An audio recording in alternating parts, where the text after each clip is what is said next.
ज्या प्रकारे सांगितलं जातं की बाबरी मशीद ही उत्स्फूर्तपणे पाडली गेली, ते नक्कीच नव्हतं. ते अत्यंत नियोजन पद्धतीने केलेलं काम होतं.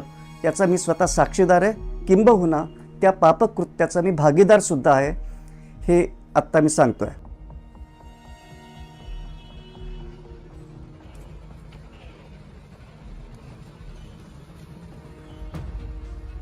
साधारणपणे 4च्या सुमारास मी त्या बाबरी मशिदीच्या ढाच्यापर्यंत पोचलो. तिथे कुदळ फावडे घेऊन, घमेले घेऊन, जसं बांधकामाच्या वेळेस शिस्तबद्ध रीतीने नियोजनबद्ध रीतीने काम केलं जातं, त्याच पद्धतीने इथे पाडकाम चालू होतं. अनेक कारसेवक तिथे जमलेले हे ते पाडण्याच्या कामामध्ये सहभागी होत होते. आणि एक जथ्था झाला की त्याला थोडा वेळ काम करायला देऊन आता तुम्ही पुढे चला, पुढच्या जथ्थ्याला येऊ द्या. अशा प्रकारे माझाही नंबर साधारणपणे 4:30-5च्या सुमारास तिथे लागला.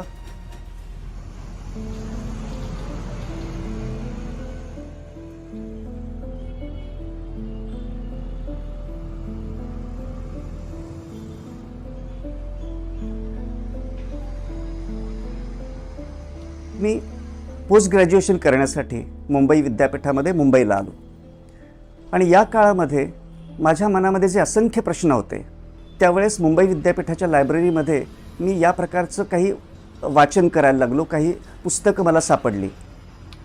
या सगळ्या वाचनाच्या प्रक्रियेमध्ये 3 विचारसरणींनी किंवा 3 तत्त्वज्ञानांनी माझ्यावर प्रभाव निर्माण केला. 1 बौद्ध तत्त्वज्ञान, 2 चार्वाक तत्त्वज्ञान, आणि नंबर 3 जे कृष्णमूर्ती नावाचे एक विचारवंत होऊन गेले, तर त्यांच्या विचारांनी एक प्रभाव निर्माण केलेला होता. आणि या सगळ्या प्रभावांच्या मिश्रणातनं धर्मचिकित्सेतून नास्तिकतेकडे वळलो.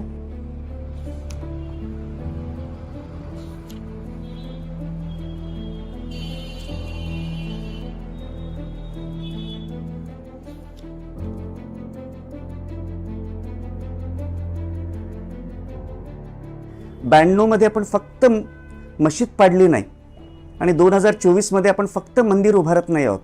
आपण काय पाडलं आणि काय उभारलं?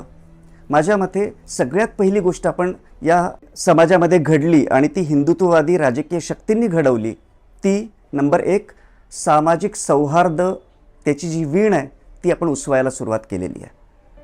आणि स्वातंत्र्य आंदोलन हे फक्त इंग्रजांपासून मुक्तीचं आंदोलन नव्हतं, तर भारतीय एकात्मतेचं पण ते आंदोलन होतं, एकीकरणाचं पण ते आंदोलन होतं. त्यामध्ये जात, धर्म, भाषा हे सगळं विसरून लोक एकत्र येण्याची प्रक्रिया सुरू झालेली होती, जी पूर्वी एवढी झालेली नव्हती. ती सगळी सामाजिक वीण आपण या जन्मभूमीच्या आंदोलनामध्ये उसवायची सुरुवात केलेली आहे. आणि आज मला वाटतं जवळपास ती पूर्णपणे उसवलेली आहे. आपण संविधानाची चौकटसुद्धा खिळखिळी केलेली आहे. स्वातंत्र्य, समता, बंधुता, धर्मनिरपेक्षता ही जी आपल्या संविधानाची मूल्य आहेत, ज्या सगळ्यामुळे आपला भारत भारत म्हणून टिकून आहे, ती संविधान व्यवस्थाच आपण या सगळ्या प्रक्रियेमध्ये खिळखिळी केली. आपण ज्यावेळेस एकमेकांना भेटतो त्यावेळेस राम राम असं म्हणतो, पण ज्यावेळेस एखादी उद्विग्न करणारी परिस्थिती असते, दुःखद निराश करणारी परिस्थिती असते, त्यावेळेस आपण अरे देवा किंवा अरे राम असं म्हणतो, किंवा हे राम हे गांधीजींचं उद्गार आहेत. मला आत्ता या सगळ्या वातावरणाला हे राम हीच प्रतिक्रिया द्यावीशी वाटते.